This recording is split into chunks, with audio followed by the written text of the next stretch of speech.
The candle guttered twice before the auctioneer's gavel came down, and in the space between those two flickers, 60 days began their count without a single soul in the room, aware that a clock had started. Fenmarsh smelled of tallow and wet wool that November evening, the market hall's windows fogged with the breath of men who had come to buy debts the way other men bought cattle. She stood upon a low wooden platform meant for grain sacks, her hands folded before her in a posture she had practiced since dawn, chin level, eyes forward, nothing in her face for them to purchase along with the paper.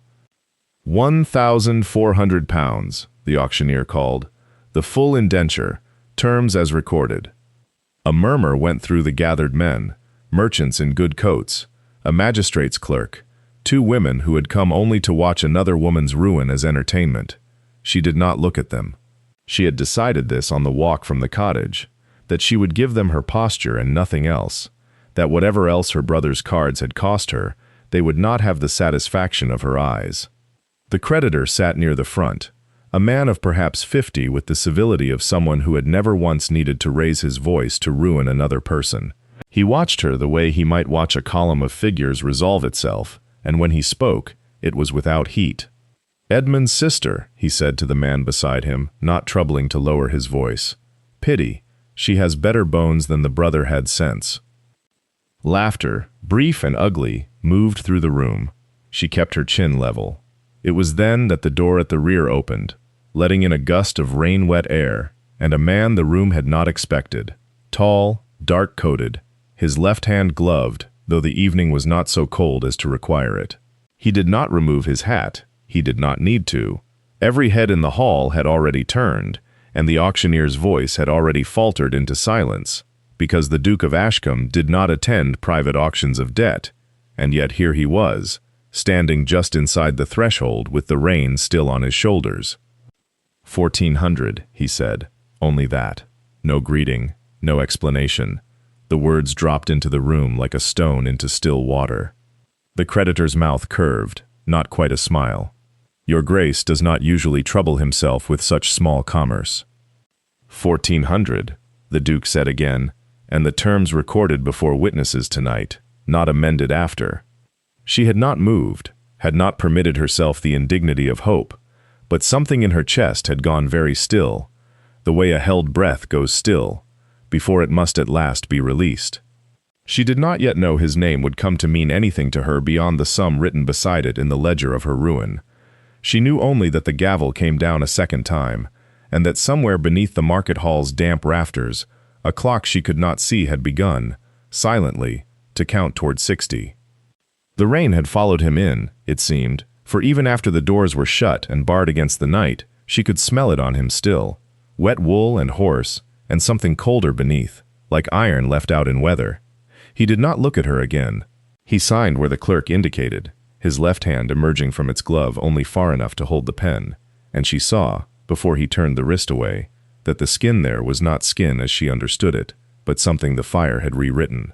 She looked away first, not from delicacy, but because she understood, with the instinct of a woman who had spent a lifetime reading what people wished concealed, that to be caught looking would cost her more than the auction had. The creditor counted the notes twice, as men of his trade always did, licking his thumb at the corner of each, and said, in the same tone he might have used to remark upon the weather, that he trusted his Grace understood the sum settled only the matter of the indenture, and not the underlying debt itself, which remained her brother's obligation, due in full within the 60 days already appointed, or the reversion clause would stand regardless of whose hand now held her contract. The Duke did not answer him. He folded the paper once, precisely, along a crease that suggested he had folded such papers before, and placed it inside his coat. "You will come to Ashcombe tonight," he said to her, the first words he had addressed to her directly since entering the hall. Not a request. She noted this, the way she noted most things, without comment. The carriage that waited outside was plain, unmarked by crest, and she understood this too, that a man who did not wish to be seen collecting his purchase had thought of it before she had thought to be ashamed.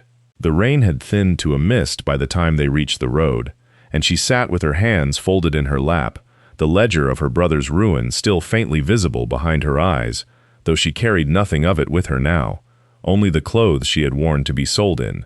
He spoke once more before Fenmarsh's lamps fell behind them. "You will not be made a servant."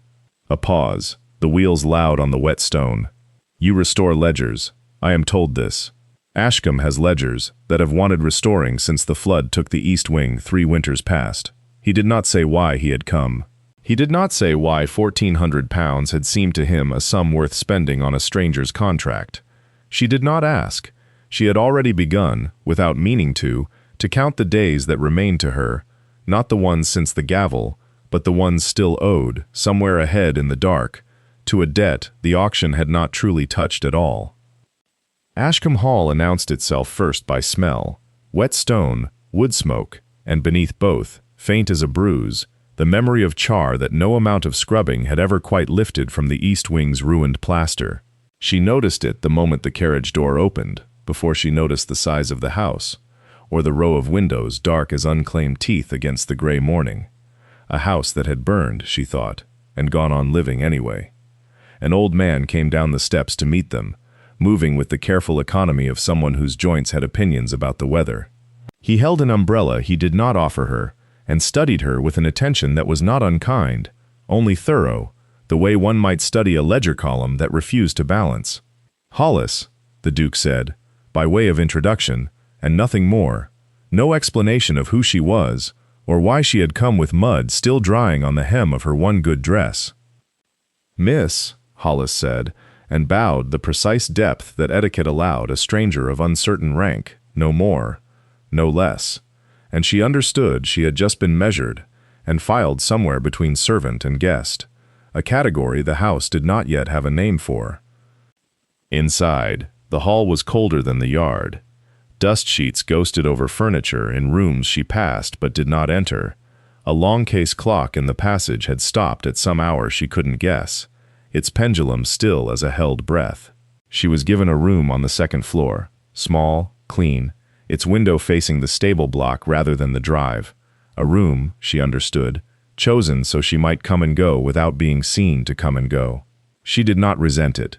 She had learned, in the last 5 days, to notice which insults were meant as cruelty, and which were merely the shape convenience made when it did not trouble itself with her feelings. The ledgers were brought to her the following morning, water-swollen, their bindings gone to paste, pages fused into bricks of ruined vellum, that Hollis set down on the work-table, with the reverence of a man delivering a coffin. "3 winters, miss," he said. "No one's touched them since the flood. His Grace said you'd know what to do." She did not entirely, not yet, but she opened the topmost volume and felt beneath her fingers the particular give of paper that has been wet and dried and wet again, and something in her steadied, the way it always did, before figures, before columns, before the small tyrannies of arithmetic that had never once, in all her life, lied to her the way people did. She began separating the pages with a bone folder borrowed from her own small case of tools, and did not look up when Hollis lingered in the doorway a moment longer than duty required, watching her hands the way a man watches for a sign he is not yet permitted to believe. The work took her 3 days to sort by touch alone, before she trusted herself to read a single figure. 58 days remained on the calendar she kept folded in her pocket, marked each morning with a small stroke of pencil, and she found she had begun to measure her hours by the ledgers rather than by the clock in the hall, which had in any case stopped some years before and never been wound again. She noticed such things now, the stopped clock, the black crepe still knotted round the mirror in the small parlor, the way the household moved through certain rooms as though skirting a grave that had never been properly filled.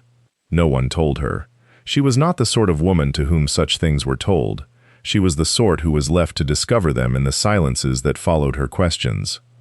The pages, once separated and pressed flat beneath boards weighted with quarried stone from the kitchen garden, revealed themselves slowly, ink bleeding at the edges where the water had touched it, but the columns beneath, still legible if she held them to the window at the correct angle. Rents. Tenancies. A harvest tallied in some hand not her own, firm and unhurried, the numerals formed with an old-fashioned care that made her think of her own father bent over his surveys by candlelight, the same patient conviction that the land, properly measured, would not deceive a man even when everything else did. On the fourth day she found the first irregularity, a sum entered twice in different years, in the same hand, against no name at all, only a small mark like a leaf pressed into the margin. She did not mention it. Not yet. She had learned, in 3 weeks at Ashcombe, that information here was a currency spent carefully, or not at all, and she was not yet certain what it might purchase, or from whom, or at what cost to herself if she guessed wrong.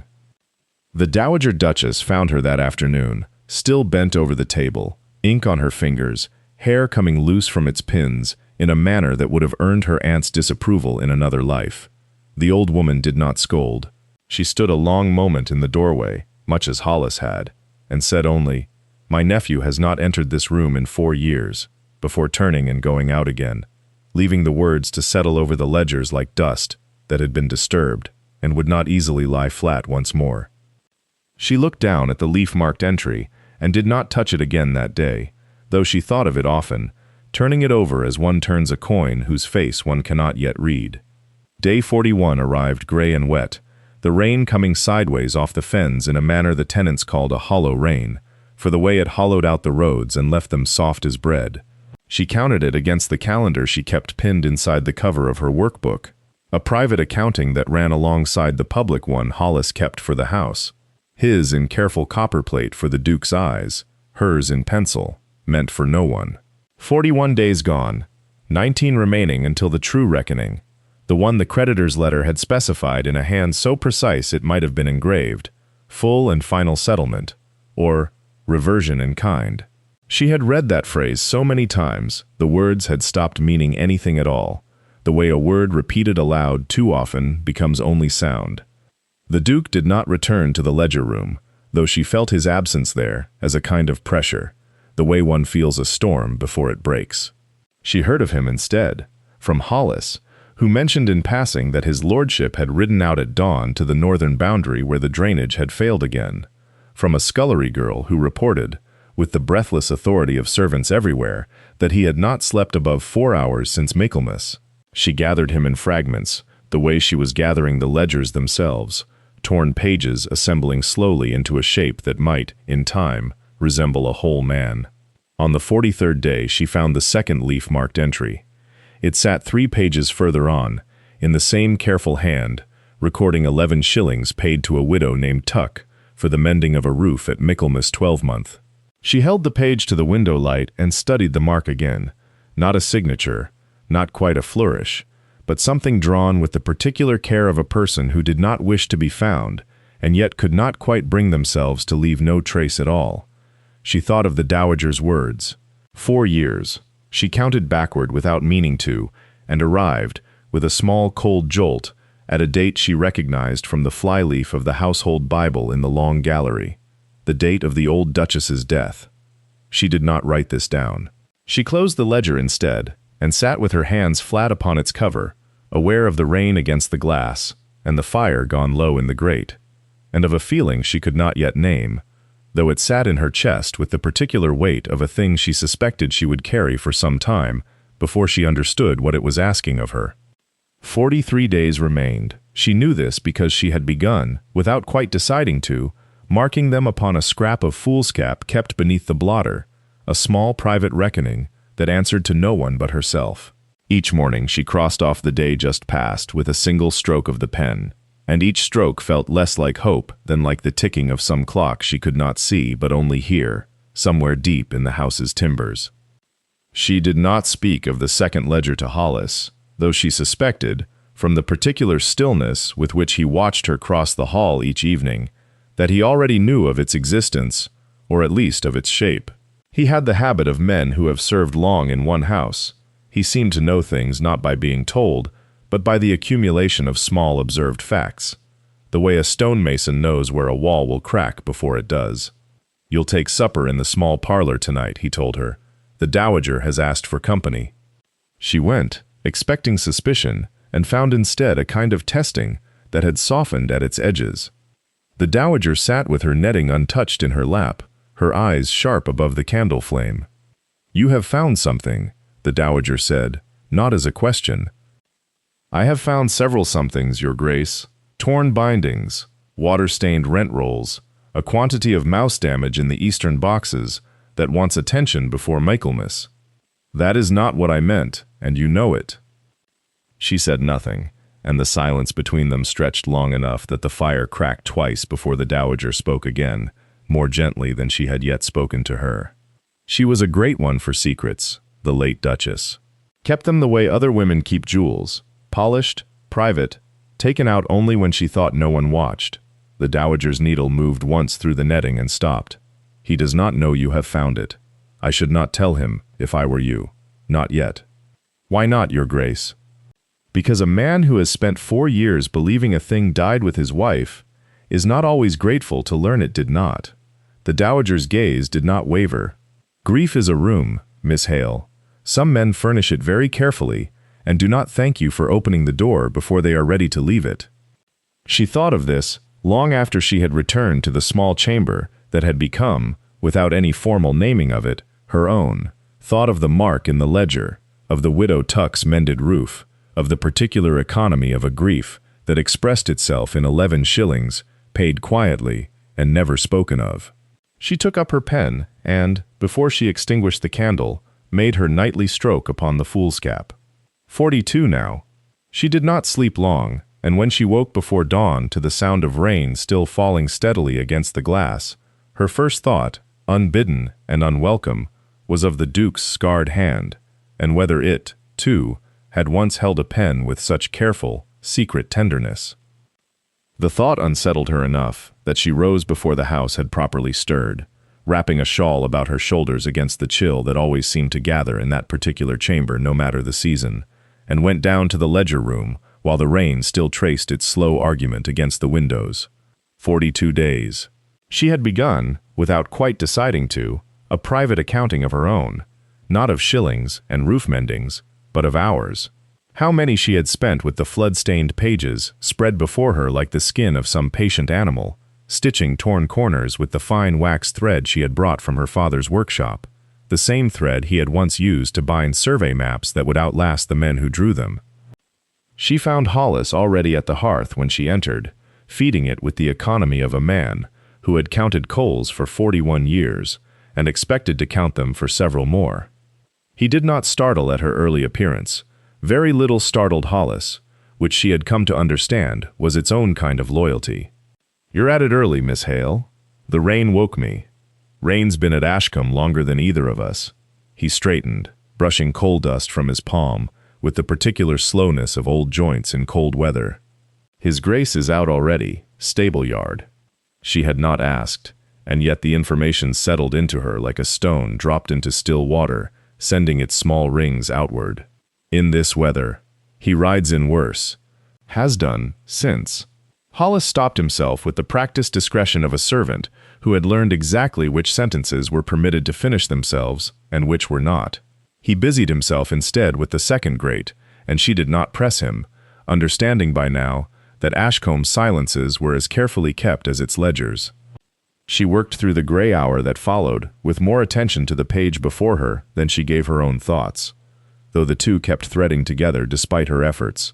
The Widow Tuck's roof, the scarred hand, the entry in a stranger's careful script that was, she was now near certain, not a stranger's at all. She made the mark of 11 shillings once more in her private tally and closed the book before the number could be made to mean more than it ought. It was past 9 when she heard him in the passage, not his voice, for he rarely announced himself, but the particular weight of his tread, deliberate, as a man walks who has trained himself long ago not to favor an old wound. She did not look up from the page immediately. She had learned that much, at least, that composure was a door one kept ready to close, and that some mornings required it closed before it was properly opened. He came to stand in the doorway of the muniment room with the particular stillness of a man who has rehearsed what he means to say and found it wanting. 42 days remained. She had marked it that morning on the slip of paper she kept folded inside the ledger's back board. A private countdown he did not know she kept, though she suspected Hollis did, from the way the old steward had taken to setting her breakfast tray down without comment on the exact number of days, as though the toast itself might otherwise tell. "You have found something," he said. "Not a question. She considered denying it, weighing the shape of the lie before discarding it as beneath the room they stood in. An entry, she said, 11 shillings, paid to the widow Tuck's household in the spring of the year your wife died. The hand that wrote it is not the hand that opens the account books now. He did not move toward the desk. He did not move at all, and it was this stillness, more than any word, that told her she had touched something load-bearing in the structure of the house. My wife kept accounts of her own, he said at last, separate from mine. I was not always shown them. And after, someone continued them. He said it as a man reports weather or the state of a road. I did not ask who. She thought of the careful, unpracticed hand in the ledger, so unlike the Duchess's. She had seen the Duchess's true signature once, pressed into the flyleaf of a hymnal in the chapel, all confident loops and flourish, nothing like the plain, deliberate strokes recording 11 shillings to a widow's roof. Whoever had taken up the charity after the fire had done so as one does a debt one does not wish examined too closely, quietly, without claim, as if the giving mattered and the credit did not. You knew then, she said, that it continued. I knew money left the estate that I had not authorized and could not account for, and I chose not to ask, because asking felt like disturbing a grave I had only just learned to walk past without flinching. His scarred hand had found the doorframe, resting there without gripping it. You will think me a coward for that. I think you a man who has been careful about which griefs he allows himself to spend, she said, and heard in her own voice something she had not intended to give him. Not pity, which he would have refused, but a kind of recognition, one careful accountant to another. He looked at her then, properly, for the length of a breath longer than propriety required, and she did not look away first, though every instinct trained into her since girlhood urged it. 42 days, he said, as though reading the number off her thoughts rather than any page before them, and turned back toward the passage before she could ask how he had known she was counting at all. She stood a long while after he had gone, listening to the particular quiet a room keeps when it has just released a held breath.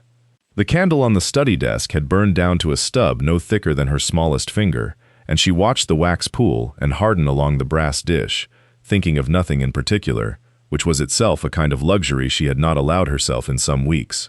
42 days. She had not told him she was counting. She had told no one, not even Hollis, though she suspected the old steward kept his own private reckoning, marked in whatever manner 41 years of service taught a man to mark such things. A look held a moment too long on the calendar nailed by the kitchen door, a certain briskness to his step on mornings when the number grew smaller. She gathered the ledger to her, the false one and the true one both, and carried them up to the room that had been given her, where the fire had already been laid by some servant's quiet anticipation of her habits. She had not asked for that kindness. It had simply begun to happen, the way the tea arrived now precisely as hot as she preferred it, the way her pen was mended before she noticed the nib had gone soft. Small mercies, offered without comment, as though the household itself had decided something about her that its master had not yet permitted himself to say aloud. She sat by the fire and opened the hidden ledger to the last entry she had made, a payment to the widow Tanner, for wool and a length of flannel, recorded in a hand she had trained herself to keep, as anonymous, and even as the one that had begun the practice years before her. She had grown almost fond of that other hand, the dead one, though she did not yet know it belonged to anyone dead at all until she had heard him admit it in the doorway, his scarred palm flat against the frame, as though the wood itself might steady what his voice could not. She thought of the watch in her pocket, its weight familiar now as a held breath, the initials worn shallow with 4 years of his own thumb, tracing them before ever it came to hers. 42 days, he had said, and she understood now that he was not merely acknowledging her count. He was keeping one of his own. She closed the ledger, banked the fire, and lay a long while awake, doing the arithmetic she had done every night since Fenmarsh, not of pounds and shillings now, but of something she had no ledger column wide enough to hold, and did not yet trust herself to name. Morning came gray and close, the sky pressing low over the park as though it too had spent the night in calculation. She woke before the maid brought water, dressed by memory rather than light, and went down to the library with the ledger under her arm, like something that might yet bolt from her grasp. She found Hollis there already, feeding the fire with the particular economy of a man who had counted coal for 41 years and never once wasted a lump of it. "You'll have heard then," he said, not turning. "I heard nothing I did not already suspect," she answered, which was true, and which cost her something to say plainly. He nodded, as if that settled a private wager he had made with himself some weeks before. "His Grace does not speak of the fire, not to me, not to his aunt, not to the vicar who tried him twice at it. That he spoke of it to you." He set the poker down with care. "That is not nothing, Miss Hale." She did not answer, only opened the ledger to the page still tacky with fresh ink. The widow Tanner's flannel entered in her own hand beneath 3 years of another's. She had thought, foolishly, that continuing the practice was a kind of trespass, walking in a dead woman's garden without leave.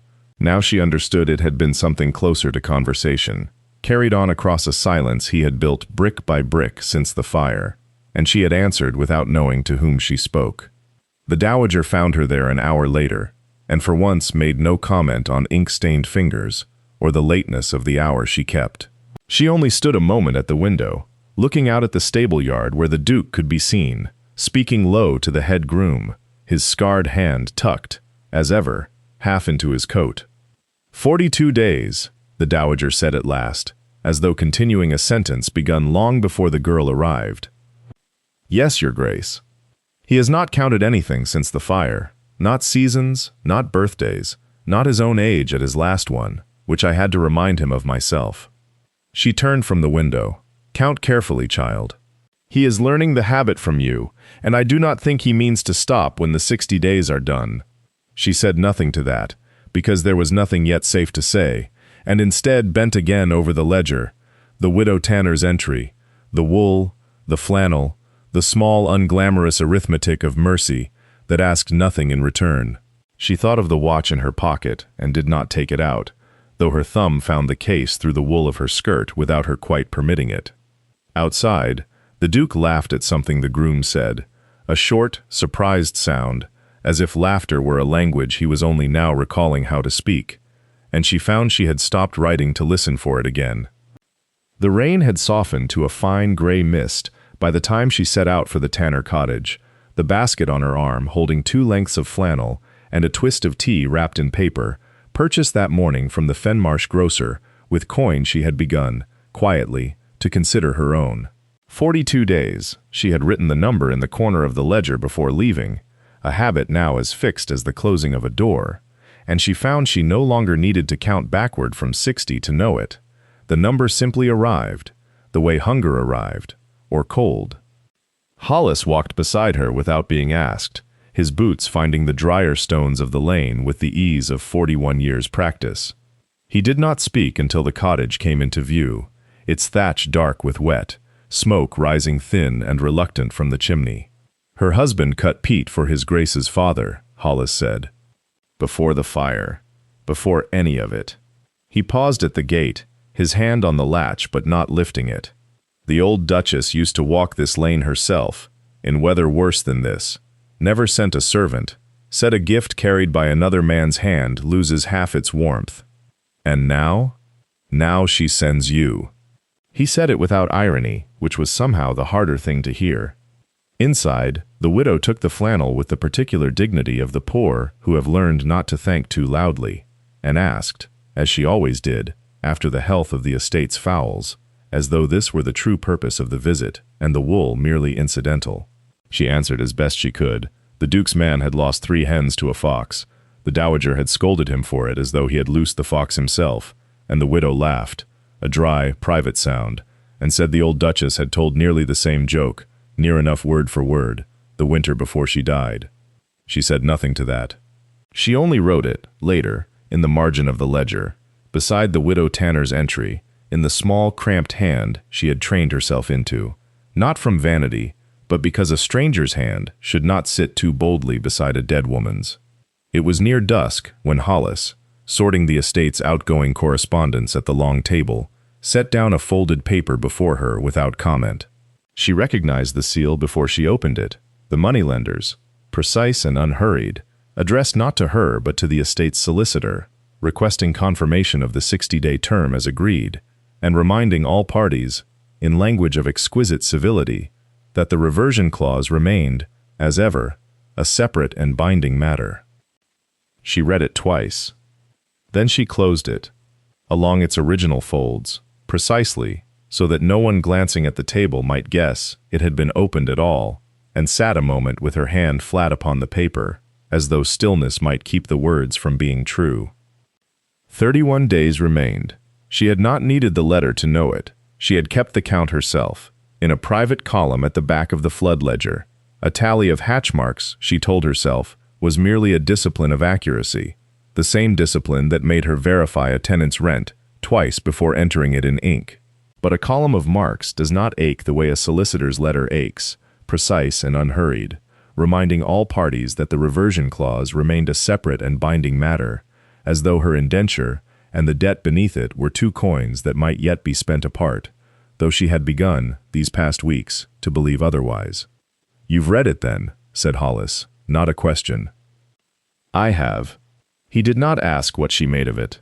41 years in the house had taught him that some silences wanted company more than conversation, and he stood beside her at the long table, sorting the outgoing post with hands that trembled now at the smallest tasks, until the light through the tall windows had gone the color of weak tea.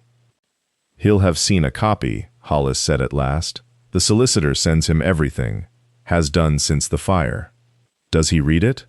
"Every word. Twice, I shouldn't wonder, though he'll say nothing of it at supper."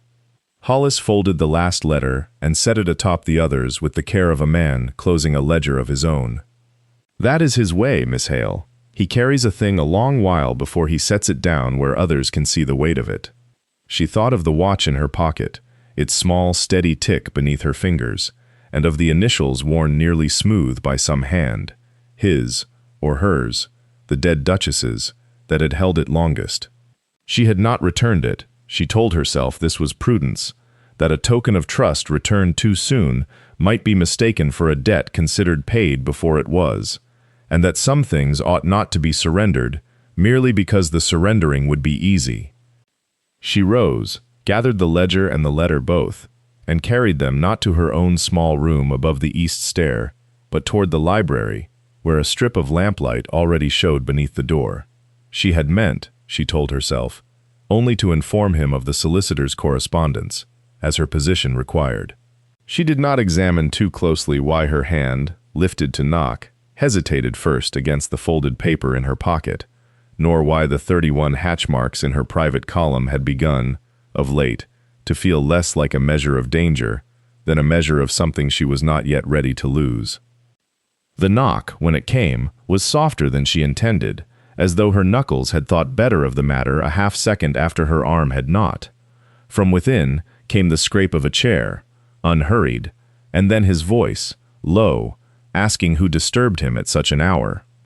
She gave her name, her role rather, for she had learned by now that at Ashcombe the two were treated as one, and the door opened upon a room lit by a single lamp turned low, the fire gone to embers, papers spread across the desk, in the particular disorder of a man who has been working and has forgotten that he is tired.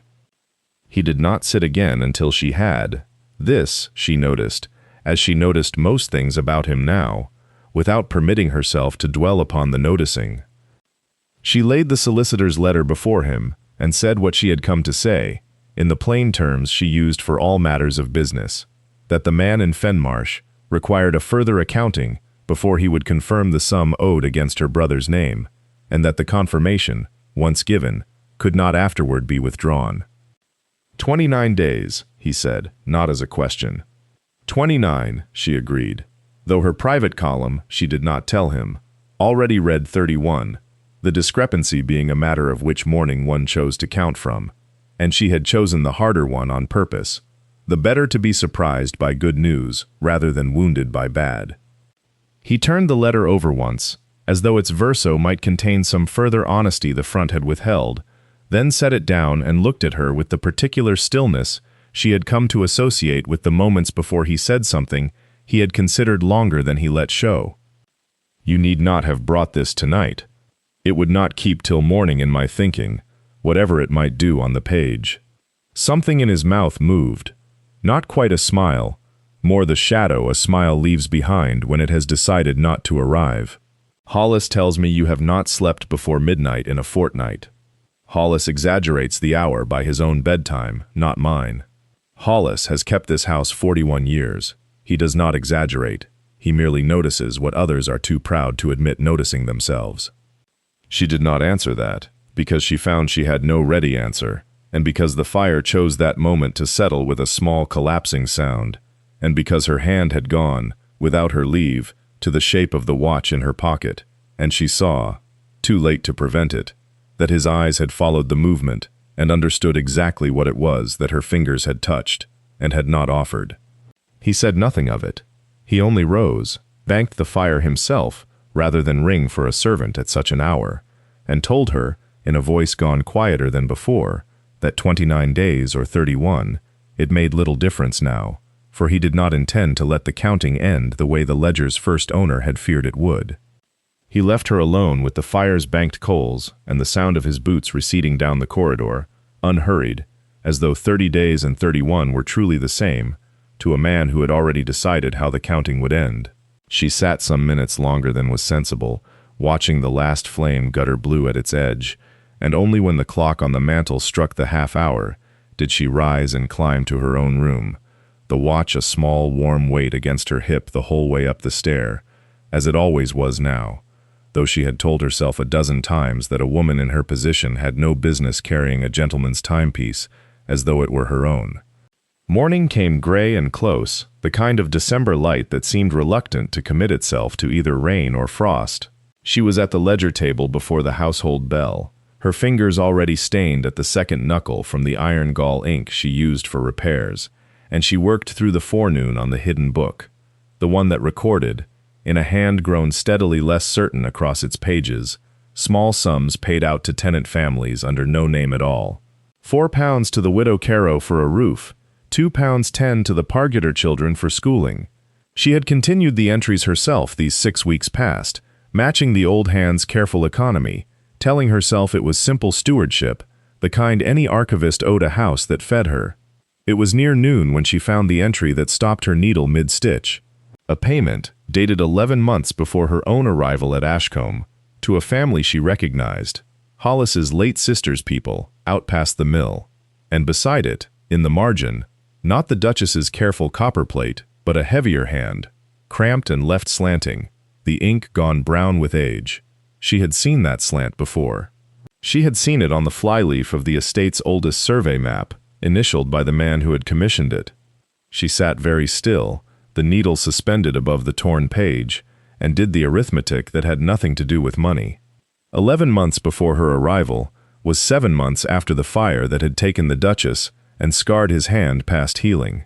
Someone had kept the payments going through that winter of grief, unsigned, unremarked, exactly as they continued still.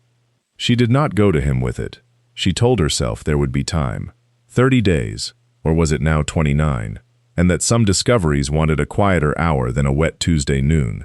She closed the ledger, wound the thread twice about the needle to hold her place, and sat listening to the rain begin against the glass, thinking of a man banking his own fire rather than ring for a servant, and wondering how long he had been mending things in secret before anyone thought to notice him doing it. The rain settled into the kind of steady gray persistence that seemed to have no beginning and promised no end, and she let it keep her company through the remainder of the afternoon, the ledger closed but not put away, sitting at her elbow like a question she had not yet earned the right to ask aloud. She returned to her stitching of the torn pages, the ordinary work, the flood-damaged rent rolls and the water-stained tenancy agreements, and found her hands steadier for having something plain to do with them. It was Hollis who broke the quiet, appearing in the doorway with a tray he had not been asked to bring, tea and a heel of bread and a small dish of preserved damsons that she suspected had come from his own private store rather than the kitchen's. He set it down without comment on the corner of the desk, clear of paper, and stood a moment looking at the fire, which had burned low. "His Grace built up his own grate this morning," he said, as though remarking on the weather, "before the housemaid was about.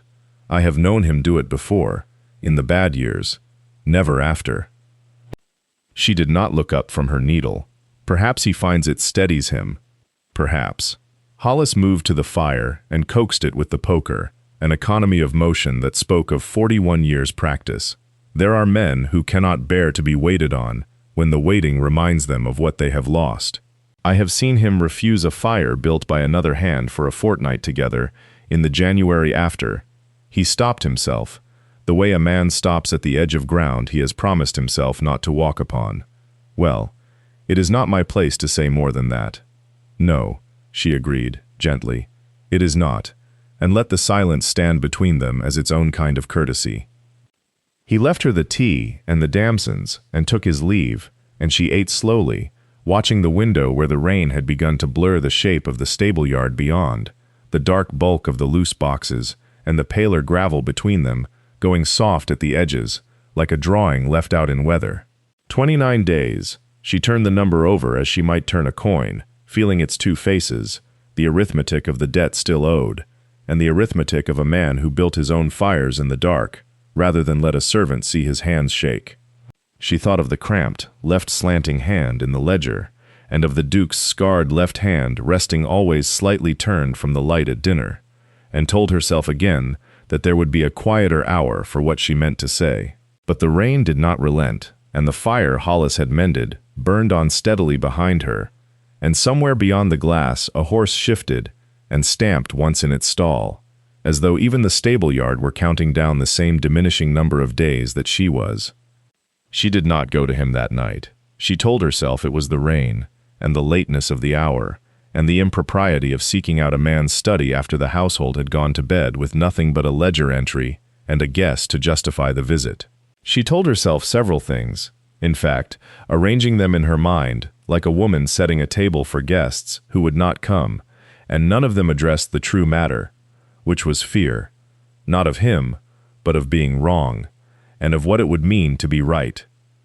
Instead, she took up her needle and thread and returned to the ledger's spine, where the flood had loosened 3 signatures of pages until they hung by threads of old glue. It was patient work, unglamorous work, the kind no one thanked a woman for, and she found in it the particular comfort of tasks that asked only competence and not conviction. She stitched by candlelight until her eyes ached, and in the stitching, she found herself counting again.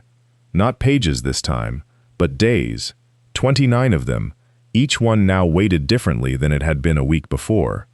Hollis came in near 10, with more coal, though the fire wanted none, and stood a moment at the door, as if weighing whether to speak. "He does not sleep well," he said at last, without preamble. "On nights, the rain comes hard. Hasn't since the fire." He did not look at her when he said it, busying himself with the scuttle. Some men remember with their minds. His Grace remembers with his hands. She held her needle still. "You have told me this before, in different words." "Have I?" He straightened, and something in his weathered face suggested he had, indeed, and had meant to each time. "Forgive an old man his repetitions, Miss Hale. There is little enough I can do for him now but say the same true things until someone hears them rightly." He left before she could answer, and she sat with the candle guttering and the rain still ticking against the glass, and understood that he had told her something twice because she had failed to act upon it the first time. The ledger's cramped hand had not been idle curiosity. It had been an old man's careful arithmetic of grief, watching a household from the outside and hoping some new pair of eyes might do what his could not, say the thing, or see it said. She finished the last stitch near midnight and closed the ledger and did not open her door again that night, but she lay a long while listening to the rain slacken and thinking of a scarred hand turned from candlelight, and of 29 days now become 28 before the bell in the hall chimed the hour, and somewhere beneath the house, she thought, a clock she had never seen was still being wound by someone who could not say why he bothered. Morning came gray and unhurried, the kind of light that made no promises.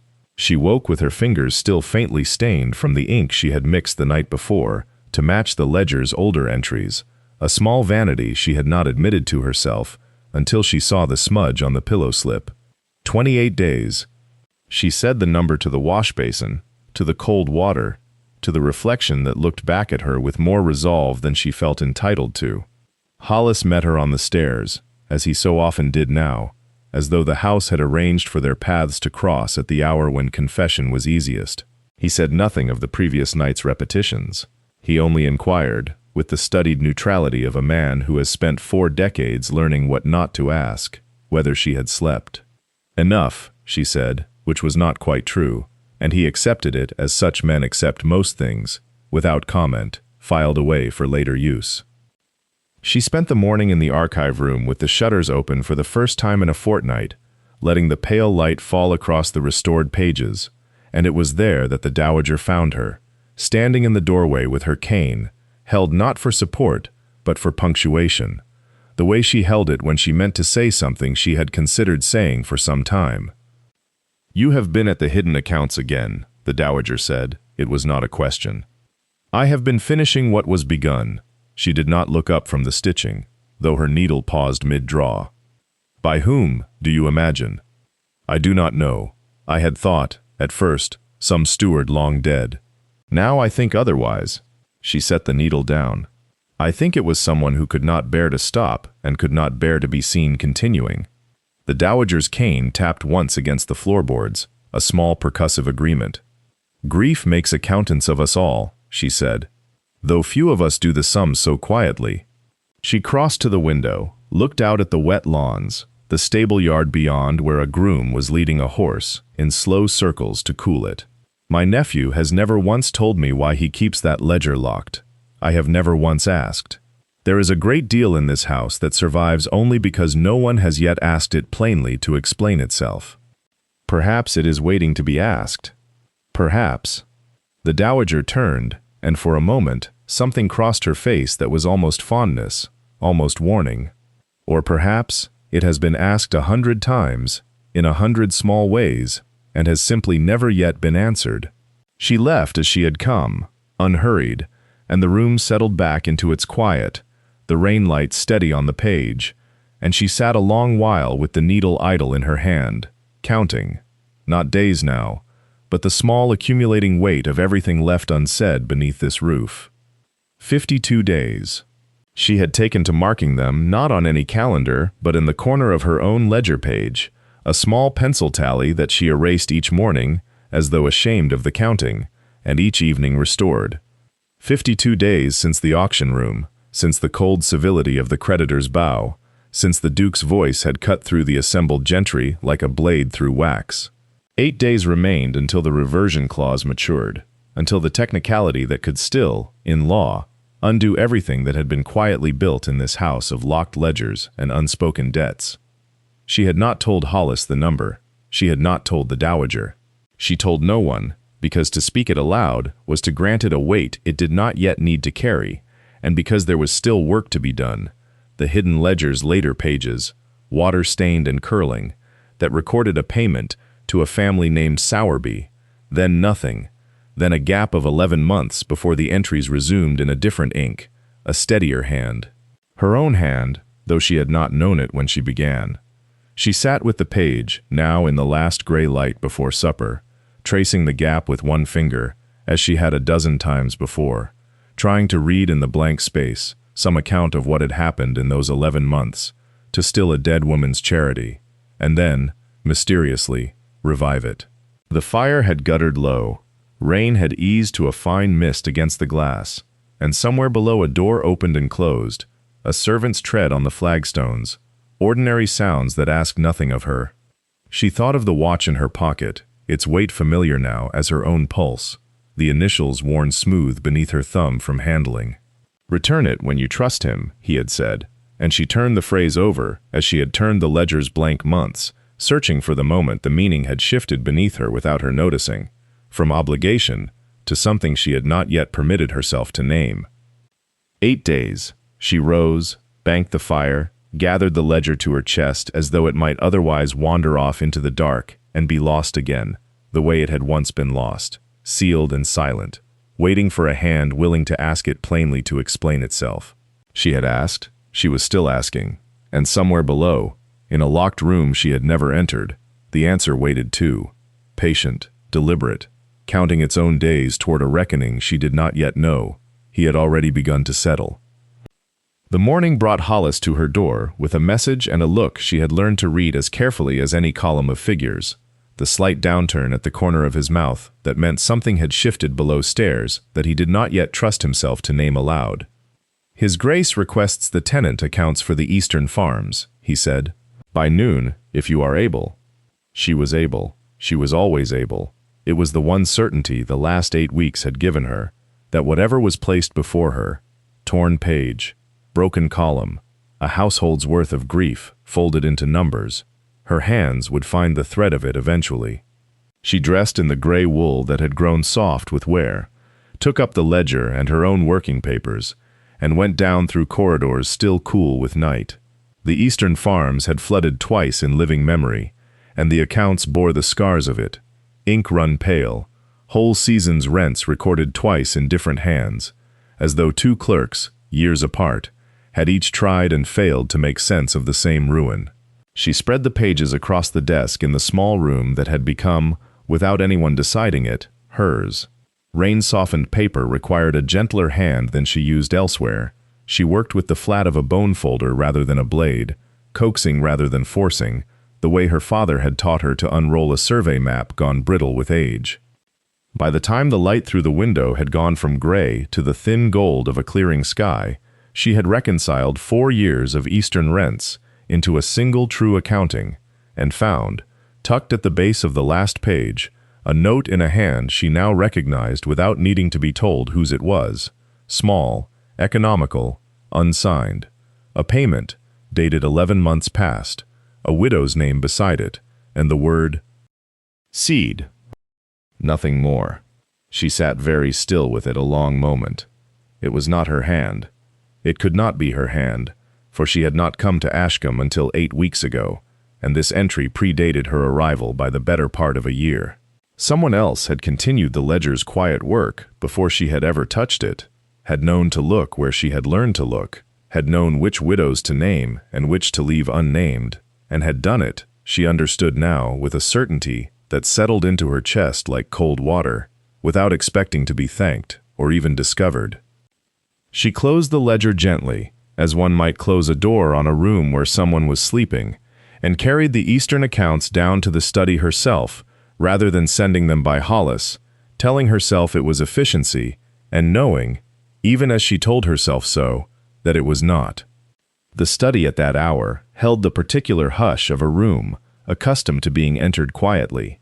He was at the desk, the window behind him gray, with the kind of rain that did not so much fall as hang, and he did not look up until she set the ledger down before him, with more care than the errand strictly required. "The Eastern accounts," she said. "I thought you would want to see them before Hollis does."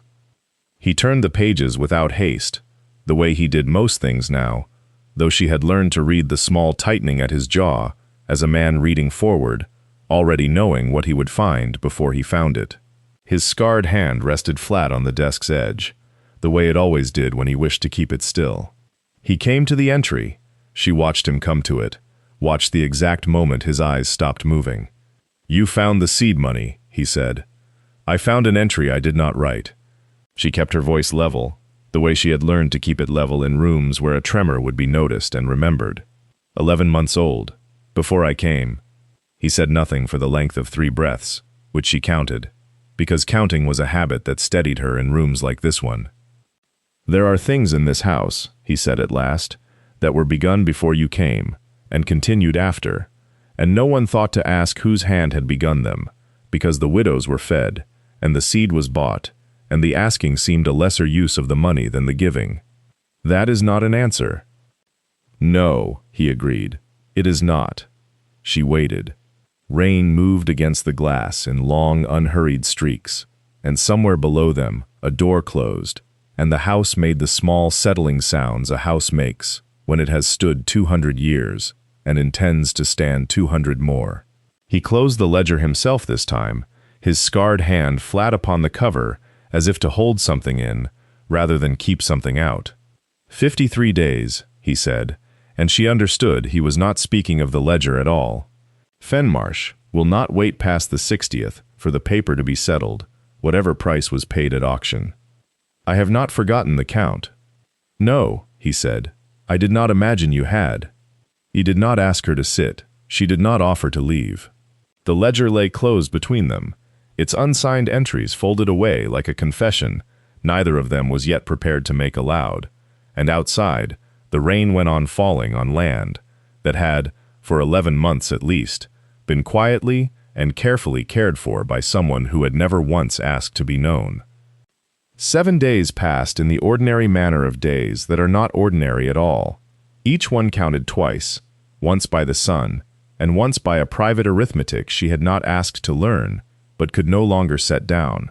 Hollis brought the post each morning with the particular gravity of a man who had watched 41 years of weather come and go across that threshold, and each morning he set it beside her at the small table in the archive room without comment, though she noticed he no longer needed to ask where she preferred it laid. The Dowager Duchess took to sitting with her in the afternoons, ostensibly over needlework, though the needlework rarely progressed and the conversation rarely stayed upon safe ground for long. "He has not always been so sparing with his words," the Dowager said, on the 4th of those 7 days, not looking up from a hem she had begun a fortnight prior, and seemed in no hurry to finish. There was a summer, before the fire, when he laughed at his own jokes before he had finished telling them. His wife found it insufferable. She told him so daily. "You speak of her without flinching," she said, surprised into honesty. "I have had 4 years to practice it." The Dowager set the needle down. "You have not asked me what she was like." "I did not think it my place to ask."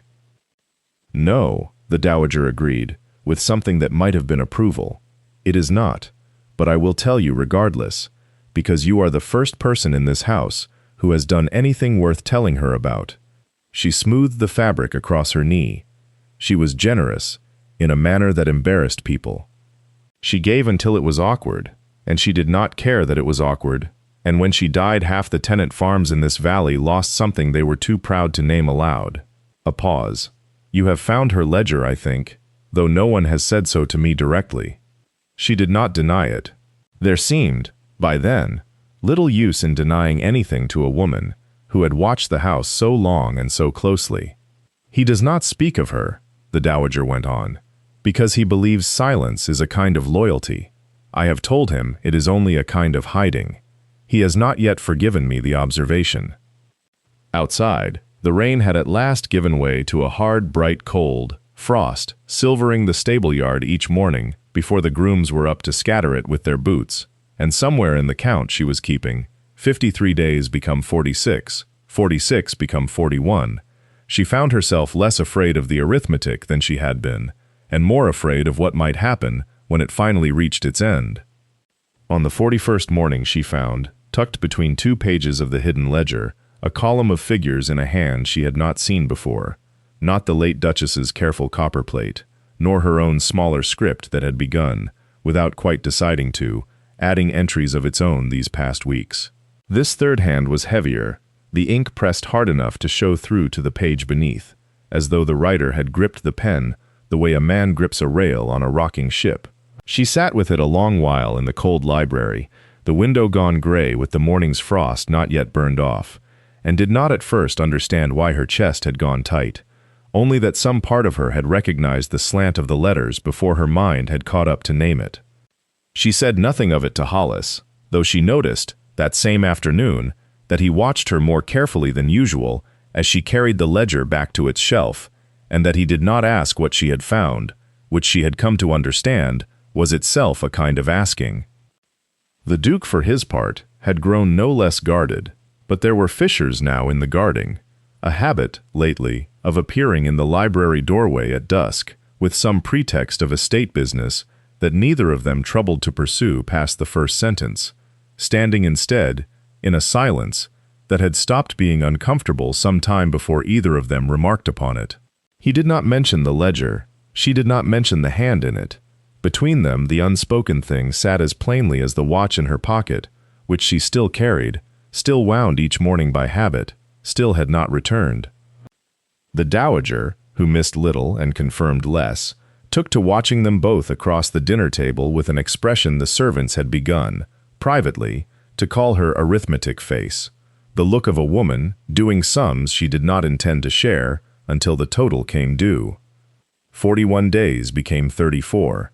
34 became 29, and with the shortening count came a shortening, too, of patience in the house at large, a tightening she felt in small things, the way the Duke's steward now rode to Fenmarsh twice a week instead of once, the way letters arrived and were read standing rather than seated, the way no one told her what any of it concerned. She did not ask. She had learned, in her months of mending torn pages and totting broken columns, that the surest way to be told nothing was to demand it, and the surest way to be told everything, eventually, was to wait, though waiting, she was beginning to think, might yet prove the hardest arithmetic of all. On the 29th day, she found the second ledger's final entries had grown thinner, not in sum but in confidence, the hand that recorded them less steady than it had been in autumn, as though the writer had begun to hurry toward some conclusion she could not yet see. She had continued the payments herself these 6 weeks past, matching the pattern she'd inherited, without a signature to guide her. So much to the Averys for the roof beam, so much to the widow at the mill for coal through January, the amounts never large, never announced, always folded into the estate's general accounts, where a careless eye would read them as nothing at all. She had come to think of the unknown hand as a kind of correspondent she would never meet, and found herself, on cold evenings, addressing small remarks to the margin, as if the dead Duchess might read them yet. Hollis found her there past 10 o'clock, the study candle burned to its collar, and said only, "You'll want a fresh one, miss," setting a taper by her elbow before he withdrew, though he lingered at the door a moment longer than the errand required, watching her bent head with an expression she did not see, and would not have known how to read if she had.